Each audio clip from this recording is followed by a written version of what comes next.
Om Shanti 7 August 2024 प्रातः मुरली बाबा कहते मीठे बच्चे जोगर यात्रा द्वारा ही तुमर रोजगार जमा हेउछि।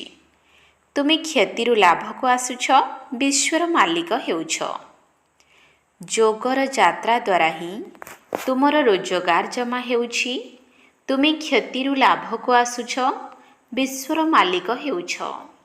प्रश्न, सत्यर संग पार करि दिए, कुसंग बुड़ाई दिए। एहार अर्थ कौन? सत्यर संग पार करि दिए, कुसंग बुड़ाई दिए। एहार अर्थ कौन? उत्तर, जेतेबेले तुममानंकु सत्यर संग अर्थात बाबांकर संग मिलुछि, सेतेबेले तुमर उत्थान हेउछि। रावणर संग कुसंग अटे, जहाद्वारा तुमे माने तलकु खसी जाउछ, अर्थात रावण तुमको बुड़ाई देउछि। बाबा पारी करि देउछन्ति। एहा मध्य बाबांकर चमत्कारी कि से सेकेंड रे एभली संग बा सहयोग देउछन्ति जहाद्वारा तुमर गति सद्गति होई जाउछि। सेथिपाई तांकु जादूकर मध्य कुहा जाउछि। ओम शांति। पिलामाने जोगयुक्त होई बसिथिले, जाहाकु जोगर यात्रा बोली कुहा जाउछि। बाबा कहुछन्ति, जोग अक्षर कुह नाही, तुमे बाबांकु मने पकाओ। सिए हेउछन्ति आत्मा मानकर पिता, परम पिता, पतित पावन। तेणु सही पतित पावन को ही मने पकाइबाको पड़िबो। बाबा कहुछन्ति, देहर सबु संबंध को भूली एकमात्र बाबांको मने पकाओ।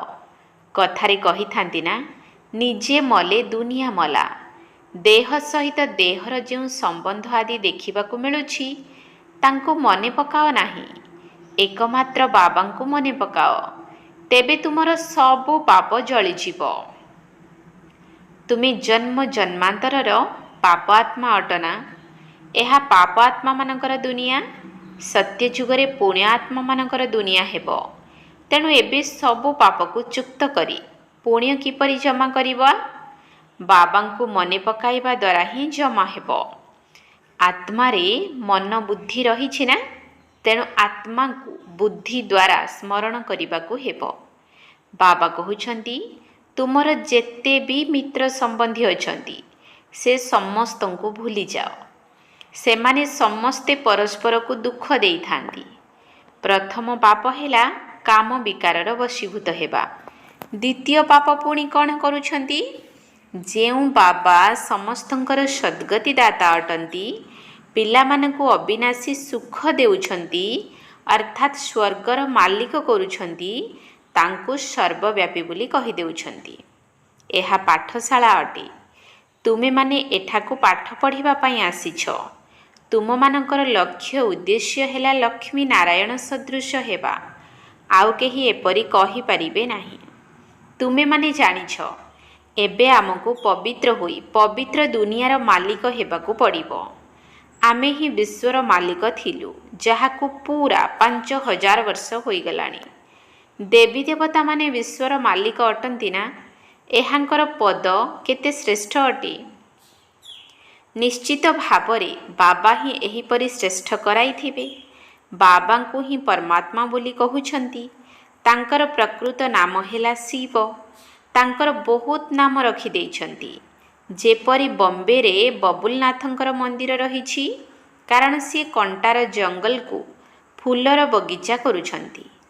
नचेत तांकर असली नाम एकमात्र शिव अटे। एही ब्रह्मांक शरीर रे प्रवेश कले मध्य सेही शिव नाम ही रही थाए। तुमे माने एही ब्रह्मा को मने पकाइबा उचित नुहे।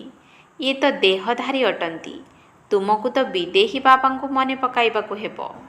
तुमर आत्मा पतित होई जाइछि, जाहाको पवित्र करिबा को हेबो। महान आत्मा पाप आत्मा बोली कहि थांती, किंतु केबे भी महान परमात्मा कहा जाए नाही। निजको परमात्मा बा ईश्वर बोली केही कहि परिबे नाही। कहउछन्ति महात्मा, पवित्र आत्मा, ସନ୍ନ୍ୟାସୀମାନେ ସନ୍ନ୍ୟାସ କରୁଛନ୍ତି, ସେଥିପାଇଁ ସେମାନେ ପବିତ୍ର ଆତ୍ମା ଅଟନ୍ତି। ବାବା ବୁଝାଉଛନ୍ତି ସେମାନେ ବି ସମସ୍ତେ ପୁନର୍ଜନ୍ମ ନେଉଛନ୍ତି। ଦେହଧାରୀମାନଙ୍କୁ ନିଶ୍ଚିତ ଭାବରେ ପୁନର୍ଜନ୍ମ ନେବାକୁ ପଡ଼ିଥାଏ। ବିକାରରୁ ଜନ୍ମ ନେଇ ପୁଣି ଯେତେବେଳେ ସାବାଳକ ହୋଇଯାଆନ୍ତି ସେତେବେଳେ ସନ୍ନ୍ୟାସ କରିଥାନ୍ତି। ଦେବତାମାନେ ତ ଏପରି କରନ୍ତି ନାହିଁ, ସେ ତ ସଦାସର୍ବଦା ପବିତ୍ର ଅଟନ୍ତି। ବାବା ଏବେ ତୁମକୁ ଆସୁରୀରୁ ଦୈବୀ ଗୁଣଧାରୀ କରୁଛନ୍ତି। ତୁମେମାନେ ଦୈବୀ ଗୁଣକୁ ଧାରଣ କରି ଦୈବୀ ସମ୍ପ୍ରଦାୟର ହେବ। ସତ୍ୟ ଯୁଗରେ ଦୈବୀ ସମ୍ପ୍ରଦାୟ ଏବଂ କଳି ଯୁଗରେ ଆସୁରୀ ସମ୍ପ୍ରଦାୟର ଆତ୍ମାମାନେ ରହିଥାନ୍ତି। ବର୍ତ୍ତମାନ ସଙ୍ଗମ ଯୁଗ। ଏବେ ତୁମମାନଙ୍କୁ ବାବା ମିଳିଛନ୍ତି, କହୁଛନ୍ତି ତୁମମାନଙ୍କୁ ନିଶ୍ଚିତ ଭାବରେ ଦୈବୀ ସମ୍ପ୍ରଦାୟର ହେବାକୁ ପଡ଼ିବ। ତୁମେମାନେ ଏଠାକୁ ଦୈବୀ ସମ୍ପ୍ରଦାୟର ହେବା ପାଇଁ ଆସିଛ। ଦୈବୀ ସମ୍ପ୍ରଦାୟ ଅସରନ୍ତି ସୁଖରେ ରହିଥାନ୍ତି। ଏହି ଦୁନିଆକୁ ହିଂସାର ଦୁନିଆ କୁହାଯାଉଛି। ଦେବତାମାନେ ଅହିଂସକ ଅଟନ୍ତି। ବାବା କହୁଛନ୍ତି ମଧୁର ଆତ୍ମିକ ସନ୍ତାନଗଣ, ବାବାଙ୍କୁ ୟାଦ କର। ତୁମର ଗୁରୁମାନେ ମଧ୍ୟ ଦେହଧାରୀ ଅଟନ୍ତି। ଏବେ ତୁମ ଆତ୍ମାମାନଙ୍କୁ ପରମାତ୍ମା ବାବାଙ୍କୁ ୟାଦ କରିବାକୁ ହେବ। ସୁଖ ସେତେବେଳେ ମିଳିବ ଯେବେ ତୁମେ ପୁଣ୍ୟ ଆତ୍ମା ହେବ। 84 ଜନ୍ମ ପରେ ହିଁ ତୁମେ ପାପ ଆତ୍ମା ହୋଇଯାଉଛ। ଏବେ ପୁଣ୍ୟ ଜମା କରୁଛ। ଯୋଗ ବଳ ଦ୍ୱାରା ପାପକୁ ସମାପ୍ତ କରୁଛ। ଏହି ଯୋଗର ଯାତ୍ରା ଦ୍ୱାରା ତୁମେ ବିଶ୍ୱର ମାଲିକ ହେଉଛ। ତୁମେମାନେ ଦିନେ ବିଶ୍ୱର ମାଲିକ ଥିଲ ନା? ତାହା କୁଆଡ଼େ ଗଲା ଏକଥା ମଧ୍ୟ ବାବା ବତାଉଛନ୍ତି। ତୁମେମାନେ 84 ଜନ୍ମ ନେଇ ସୂର୍ଯ୍ୟବଂଶୀ ଚନ୍ଦ୍ରବଂଶୀ ହୋଇଥିଲ। ଏକଥା ମଧ୍ୟ କହୁଛନ୍ତି ଯେ ଭଗବାନ ଭକ୍ତିର ଫଳ ଦେଇଥାନ୍ତି। ଭଗବାନ କୌଣସି ଦେହଧାରୀକୁ କୁହାଯାଉ ନାହିଁ। ସିଏ ହେଉଛନ୍ତି ନିରାକାର ଶିବ। ଶିବରାତ୍ରି ପାଳନ କରୁଛନ୍ତି, ତେଣୁ ସିଏ ନିଶ୍ଚିତ ଭାବରେ ଆସୁଛନ୍ତି ନା? କିନ୍ତୁ କହୁଛନ୍ତି ମୁଁ ତୁମ ସଦୃଶ ଜନ୍ମ ନେଉନାହିଁ। ମୋତେ ଶରୀରର ଆଧାର ନେବାକୁ ପଡ଼ୁଛି। ମୋର ନିଜର ଶରୀର ନାହିଁ। ଯଦି ଥାଆନ୍ତା ତେବେ ତାଙ୍କର ନାମ ରହିଥାନ୍ତା। ବ୍ରହ୍ମା ତ ଏହାଙ୍କର ନିଜସ୍ୱ ନାମ ଅଟେ, ଯିଏକି ଏହି ପୁରୁଣା ଦୁନିଆର ସନ୍ନ୍ୟାସ କରିଲେ। ତେଣୁ ତାଙ୍କର ନାମ ବ୍ରହ୍ମା ରଖାଯାଇଛି। ତୁମେମାନେ ବ୍ରହ୍ମା କୁମାର କୁମାରୀ ଅଟ, ନଚେତ୍ ବ୍ରହ୍ମା କେଉଁଠାରୁ ଆସିଲେ? ବ୍ରହ୍ମା ହେଉଛନ୍ତି ଶିବଙ୍କର ସନ୍ତାନ। ଶିବ ବାବା ନିଜର ସନ୍ତାନ ବ୍ରହ୍ମାଙ୍କ ଶରୀରରେ ପ୍ରବେଶ କରି ତୁମକୁ ଜ୍ଞାନ ଦେଉଛନ୍ତି। ବ୍ରହ୍ମା ବିଷ୍ଣୁ ଶଙ୍କର ମଧ୍ୟ ଏହାଙ୍କର ସନ୍ତାନ ଅଟନ୍ତି। ନିରାକାର ବାବାଙ୍କର ସମସ୍ତ ସନ୍ତାନମାନେ ମଧ୍ୟ ନିରାକାର ଅଟନ୍ତି। ଆତ୍ମାମାନେ ଏଠାକୁ ଆସି ଶରୀର ଧାରଣ କରି ଅଭିନୟ କରୁଛନ୍ତି। ବାବା କହୁଛନ୍ତି ମୁଁ ପତିତମାନଙ୍କୁ ପାବନ କରିବା ପାଇଁ ଆସିଛି। ମୁଁ ଏହି ଶରୀରର ଆଧାର ନେଉଛି। ଶିବ ଭଗବାନ ବାଚ ରହିଛି ନା? ଶ୍ରୀକୃଷ୍ଣଙ୍କୁ ତ ଭଗବାନ ବୋଲି କୁହାଯିବ ନାହିଁ। ଭଗବାନ ତ ଜଣେ ଅଟନ୍ତି। କୃଷ୍ଣଙ୍କର ମହିମା ହିଁ ଅଲଗା ଅଟେ। ପ୍ରଥମ ନମ୍ବରର ଦେବତା ହେଉଛନ୍ତି ରାଧାକୃଷ୍ଣ, ଯିଏକି ସ୍ୱୟଂବର ପରେ ପୁଣି ଲକ୍ଷ୍ମୀ ନାରାୟଣ ହେଉଛନ୍ତି। କିନ୍ତୁ ଏକଥା କେହି ଜାଣିନାହାନ୍ତି। ରାଧାକୃଷ୍ଣଙ୍କ ବିଷୟରେ ମଧ୍ୟ କେହି ଜାଣିନାହାନ୍ତି। ସେମାନେ ପୁଣି କୁଆଡ଼େ ଗଲେ? ରାଧାକୃଷ୍ଣ ହିଁ ସ୍ୱୟଂବର ପରେ ଲକ୍ଷ୍ମୀ ନାରାୟଣ ହେଉଛନ୍ତି। ଉଭୟ ଅଲଗା ଅଲଗା ମହାରାଜାଙ୍କର ସନ୍ତାନ ଅଟନ୍ତି। ସେଠାରେ ଅପବିତ୍ରତାର ନାମ ରହିବ ନାହିଁ। କାହିଁକି ନା 5 ବିକାର ରୂପୀ ରାବଣ ହିଁ ନାହିଁ। ସେଠାରେ ରାମରାଜ୍ୟ ରହିବ। ଏବେ ବାବା ଆତ୍ମାମାନଙ୍କୁ କହୁଛନ୍ତି ମୋତେ ସ୍ମରଣ କଲେ ପାପ କଟିଯିବ। ତୁମେ ସତୋପ୍ରଧାନ ଥିଲ, ଏବେ ତମ ପ୍ରଧାନ ହୋଇଯାଇଛ। ତେଣୁ ତୁମର ବହୁତ କ୍ଷତି ହୋଇଯାଇଛି। ଏବେ ପୁନର୍ବାର ଜମା କରିବାକୁ ହେବ। ଭଗବାନଙ୍କୁ ବ୍ୟାପାରୀ ବୋଲି ମଧ୍ୟ କୁହାଯାଇଥାଏ। କେହି ଅନନ୍ୟ ସନ୍ତାନ ହିଁ ତାଙ୍କ ସହିତ ବ୍ୟାପାର କରିପାରିବେ। ତାଙ୍କୁ ଯାଦୁକର ବୋଲି ମଧ୍ୟ କହୁଛନ୍ତି। ବାବା ବହୁତ ବଡ଼ ଚମତ୍କାର କରୁଛନ୍ତି। ସାରା ଦୁନିଆର ସଦ୍ଗତି ଦେଉଛନ୍ତି। ସମସ୍ତଙ୍କୁ ମୁକ୍ତି, ଜୀବନ ମୁକ୍ତି ଦେଉଛନ୍ତି। ତେବେ ଏହା ମଧ୍ୟ ଯାଦୁର ଖେଳ ହେଲା ନା? ମନୁଷ୍ୟ ମନୁଷ୍ୟକୁ ମୁକ୍ତି ଦେଇପାରିବେ ନାହିଁ। ତୁମେମାନେ 63 ଜନ୍ମ ହେବ ଭକ୍ତି କରି ଆସିଛ। ଏହି ଭକ୍ତି ଦ୍ୱାରା କେହି କ'ଣ ସଦ୍ଗତି କରି ପାରିଛନ୍ତି? କେହି ଅଛନ୍ତି ଯିଏକି ସଦ୍ଗତି ଦେବେ। ଏପରି ହୋଇପାରିବ ନାହିଁ। ଜଣେ କେହି ବି ଘରକୁ ଯାଇପାରିବେ ନାହିଁ। ଅବିନାଶୀ ବାବା ହିଁ ଆସି ସମସ୍ତଙ୍କୁ ଘରକୁ ନେଇଯାଉଛନ୍ତି।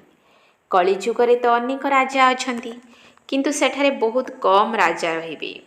ବାକି ସବୁ ଆତ୍ମାମାନେ ମୁକ୍ତିକୁ ଚାଲିଯିବେ। ତୁମେମାନେ ଭାୟା ମୁକ୍ତିଧାମ ଦେଇ ଜୀବନ ମୁକ୍ତିଧାମକୁ ଯାଉଛ। ଏହି ଚକ୍ର ଘୂରି ଚାଲିଛି। ଏବେ ତୁମ ଆତ୍ମାମାନଙ୍କୁ ଏହି ସୃଷ୍ଟିଚକ୍ରର ରଚୟିତା ଏବଂ ରଚନାର ଆଦି ମଧ୍ୟ ଅନ୍ତର ଦର୍ଶନ ହେଉଛି।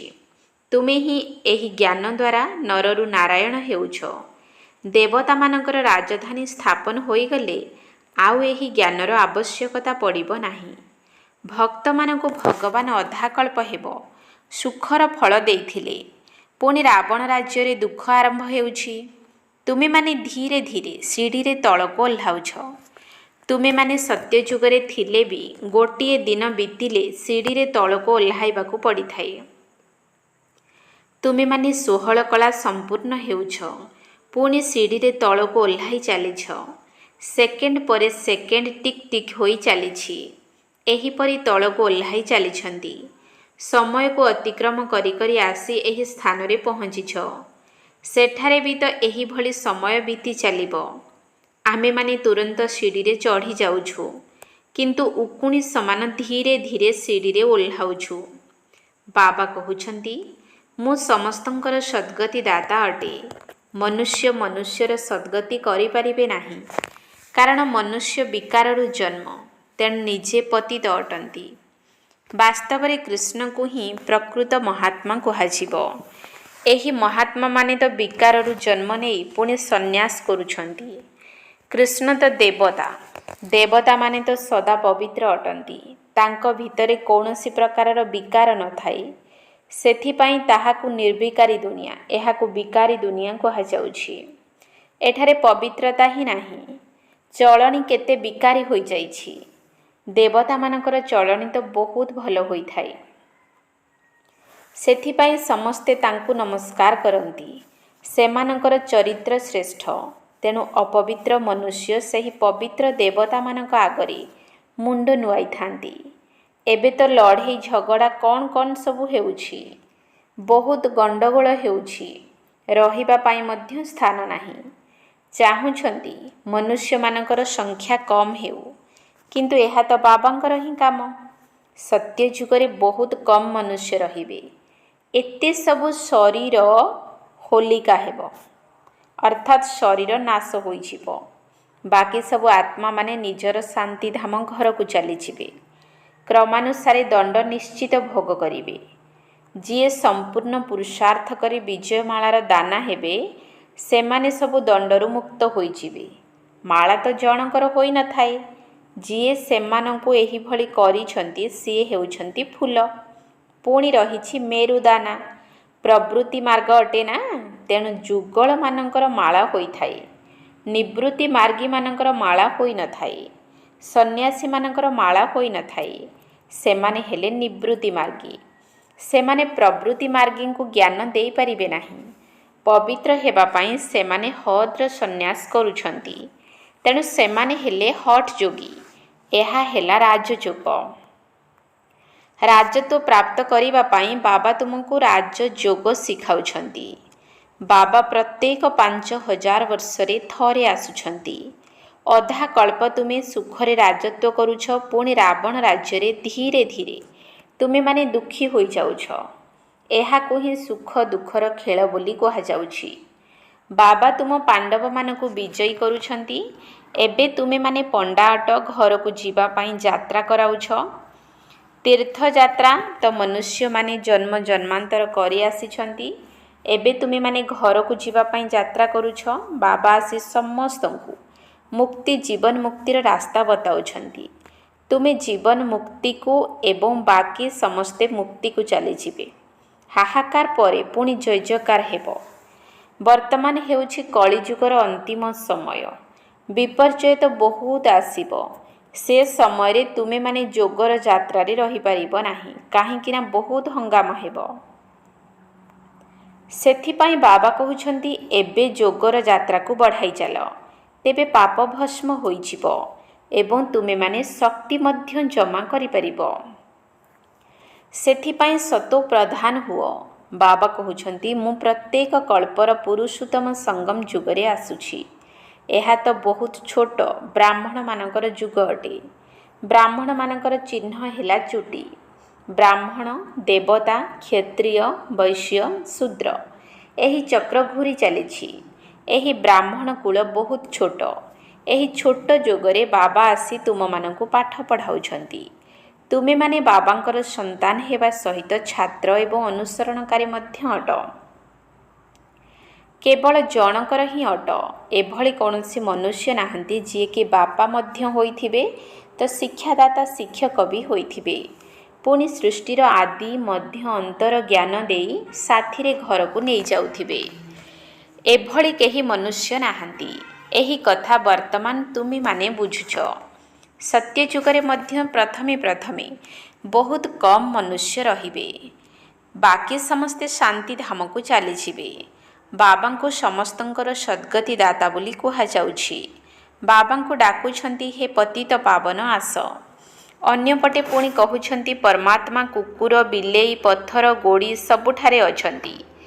ଏହିପରି କହି ଅବିନାଶୀ ବାବାଙ୍କର ଅପକାର କରୁଛନ୍ତି। ଯେଉଁ ବାବା ବିଶ୍ୱର ମାଲିକ କରୁଛନ୍ତି ତାଙ୍କର କେତେ ଅପମାନ କରୁଛନ୍ତି। ଏହାକୁ ହିଁ ରାବଣର ସଙ୍ଗଦୋଷ ବୋଲି କୁହାଯାଉଛି। ସତ୍ର ସଙ୍ଗ ଉଦ୍ଧାର କରେ, କୁସଙ୍ଗ ବୁଡ଼ାଏ। ରାବଣ ରାଜ୍ୟରେ ତୁମେମାନେ ତଳକୁ ଖସିବାରେ ଲାଗିଲ। ବାବା ଆସି ତୁମର ଆରୋହଣ କଳା କରୁଛନ୍ତି। ମନୁଷ୍ୟରୁ ଦେବତା କରୁଛନ୍ତି। ତେଣୁ ମଙ୍ଗଳ ହୋଇଯାଉଛି। ବର୍ତ୍ତମାନ ତ ସମସ୍ତେ ଏଠାରେ ଅଛନ୍ତି। ବାକି ଯେଉଁମାନେ ବି ଉପରେ ଅଛନ୍ତି ସେମାନେ ମଧ୍ୟ ଆସିଯିବେ। ଯେତେବେଳ ପର୍ଯ୍ୟନ୍ତ ନିରାକାରୀ ଦୁନିଆରୁ ସବୁ ଆତ୍ମାମାନେ ନ ଆସିଛନ୍ତି ସେତେବେଳ ପର୍ଯ୍ୟନ୍ତ ତୁମେ ପରୀକ୍ଷାରେ କ୍ରମାନୁସାରେ ପାସ୍ ହୋଇ ଚାଲିଥିବ। ଏହାକୁ ଆତ୍ମିକ କଲେଜ କୁହାଯାଉଛି। ଆତ୍ମିକ ପିତା ଆତ୍ମିକ ସନ୍ତାନମାନଙ୍କୁ ପଢ଼ାଇବା ପାଇଁ ଆସୁଛନ୍ତି। ରାବଣ ରାଜ୍ୟ ଆସିଲା, ପୁଣି ଦେବତାମାନେ ଶରୀର ଛାଡ଼ି ଅପବିତ୍ର ରାଜା ହୋଇ ପବିତ୍ର ଦେବତାମାନଙ୍କ ପାଖରେ ମୁଣ୍ଡ ନୁଆଇଲେ। ଆତ୍ମା ହିଁ ପତିତ ଅଥବା ପାବନ ହୋଇଥାଏ। ଆତ୍ମା ପତିତ ହେଲେ ଶରୀର ମଧ୍ୟ ପତିତ ମିଳିଥାଏ। ଖାଣ୍ଟି ସୁନାରେ ଖାଦ ମିଶିଲେ ଅଳଙ୍କାର ମଧ୍ୟ ଖାଦଯୁକ୍ତ ହୋଇଯାଏ। ତେବେ ବର୍ତ୍ତମାନ ଆତ୍ମାରୁ ଖାଦ ବାହାରିବ କିପରି? ଏଥିପାଇଁ ଯୋଗ ଅଗ୍ନି ଆବଶ୍ୟକ। ଏହାଦ୍ୱାରା ତୁମର ବିକର୍ମ ବିନାଶ ହୋଇଯିବ। ଆତ୍ମାରେ ଚାନ୍ଦି, ତମ୍ବା ଏବଂ ଲୁହାର ଖାଦ ମିଶିଗଲାଣି। ଆତ୍ମା ତ ଖାଣ୍ଟି ସୁନା ସମାନ ଅଟେ। ଏବେ ଖାଦଯୁକ୍ତ ହୋଇଗଲାଣି। ଏହି ଖାଦ କିପରି ବାହାରିବ? ଏହା ହେଉଛି ଯୋଗ ଅଗ୍ନି। ତୁମେମାନେ ଜ୍ଞାନ ଚିତା ଉପରେ ବସିଛ। ଆଗରୁ କାମ ଚିତାରେ ବସିଥିଲ। ଏବେ ବାବା ତୁମକୁ ଜ୍ଞାନ ଚିତା ଉପରେ ବସାଉଛନ୍ତି। ଏକମାତ୍ର ଜ୍ଞାନର ସାଗରଙ୍କ ବ୍ୟତୀତ ଆଉ କେହି ଜ୍ଞାନ ଚିତା ଉପରେ ବସାଇ ପାରିବେ ନାହିଁ। ମନୁଷ୍ୟ ଭକ୍ତି ମାର୍ଗରେ କେତେ ପୂଜା କରୁଛନ୍ତି, କିନ୍ତୁ କାହାକୁ ଜାଣିନାହାନ୍ତି। ଏବେ ତୁମେମାନେ ସମସ୍ତଙ୍କୁ ଜାଣିଗଲଣି। ତୁମେ ସମସ୍ତେ ଦେବତା ହେବାକୁ ଯାଉଛ। ତେଣୁ ପୂଜାର କଥା ହିଁ ସମାପ୍ତ ହୋଇଗଲା। ଯେତେବେଳେ ରାବଣ ରାଜ୍ୟ ଆରମ୍ଭ ହୁଏ ସେତେବେଳେ ଭକ୍ତି ଆରମ୍ଭ ହୁଏ। ଆଚ୍ଛା, ମିଠା ମିଠା ଶିଖିଲେ ଅଧେ ସନ୍ତାନମାନଙ୍କ ପ୍ରତି ମାତା ପିତା ବାପ ଦାଦାଙ୍କର ମଧୁର ସ୍ନେହ ସମ୍ପନ୍ନ ଶୁଭେଚ୍ଛା ଏବଂ ସୁପ୍ରଭାତ। ଆତ୍ମିକ ପିତାଙ୍କର ଆତ୍ମିକ ସନ୍ତାନମାନଙ୍କୁ ନମସ୍ତେ। ଆତ୍ମିକ ସନ୍ତାନମାନଙ୍କର ଆତ୍ମିକ ବାପ ଦାଦାଙ୍କୁ ନମସ୍ତେ ନମସ୍ତେ ନମସ୍ତେ, ସୁପ୍ରଭାତ।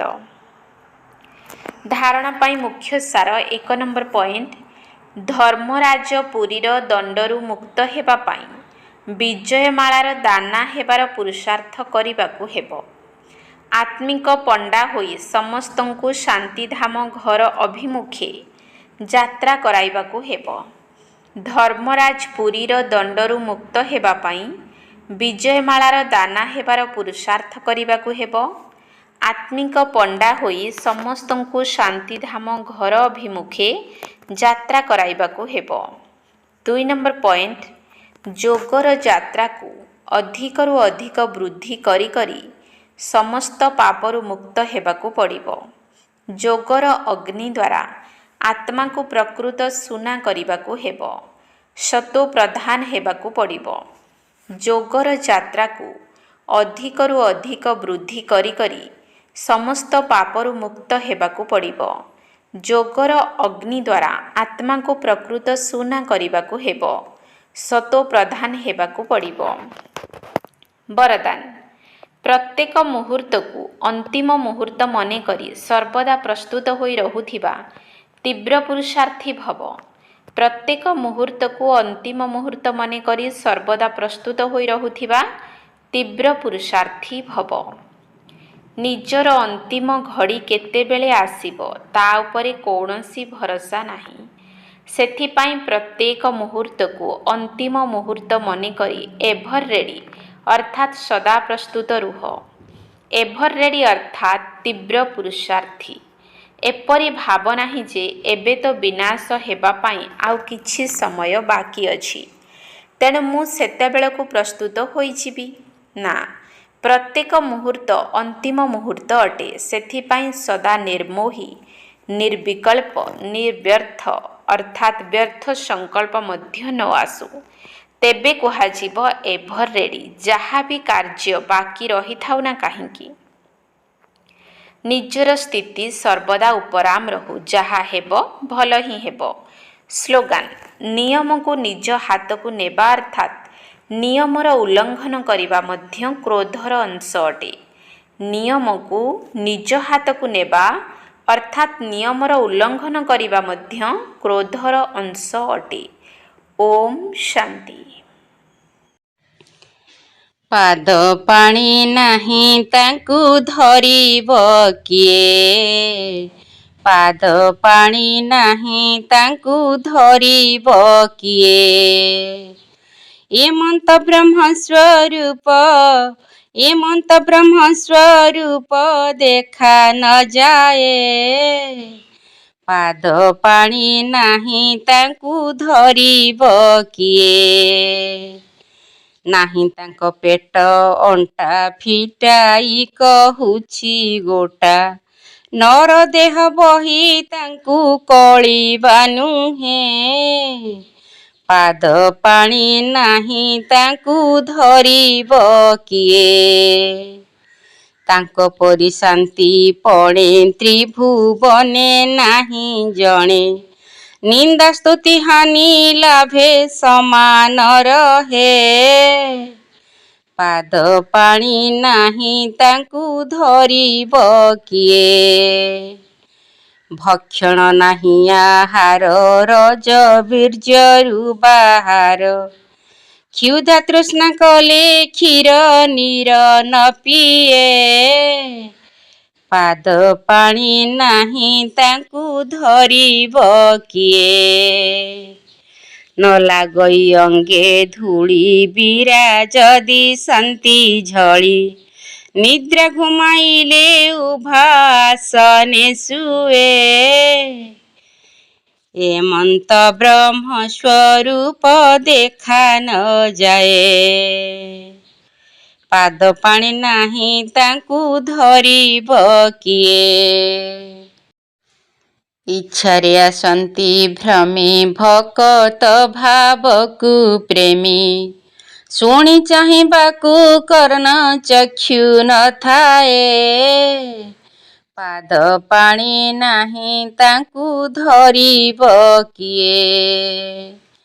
ନାହିଁ ମୁଖ ଜିହ୍ୱା ନାସା, ଉତ୍ତର ନ ଦିଏ ଭାଷା, ଆଗ ପଛ ଜାଣି ଧୀରେ ସମୀରେ ରହେ।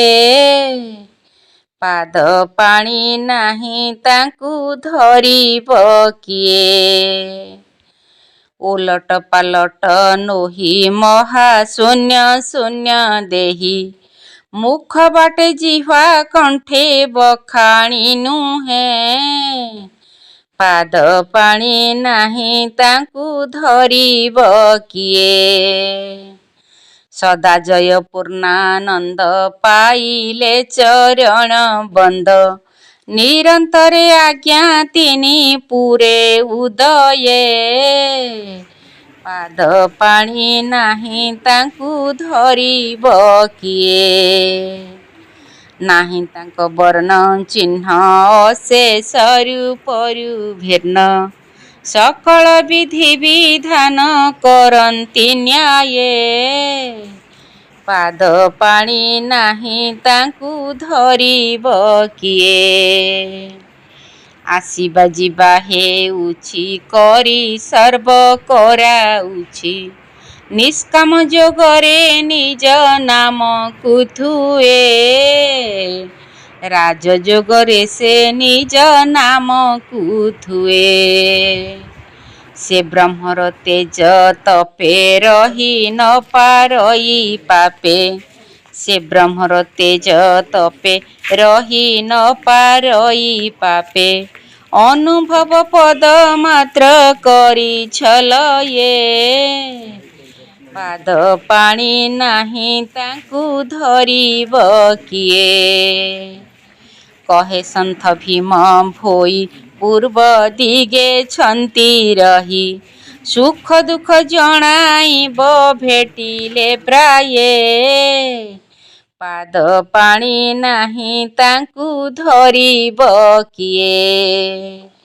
ଏମନ୍ତ ବ୍ରହ୍ମ ସ୍ୱରୂପ ଏମନ୍ତ ବ୍ରହ୍ମ ସ୍ୱରୂପ ଦେଖା ନ ଯାଏ। ପାଦ ପାଣି ନାହିଁ ତାଙ୍କୁ ଧରିବ କିଏ।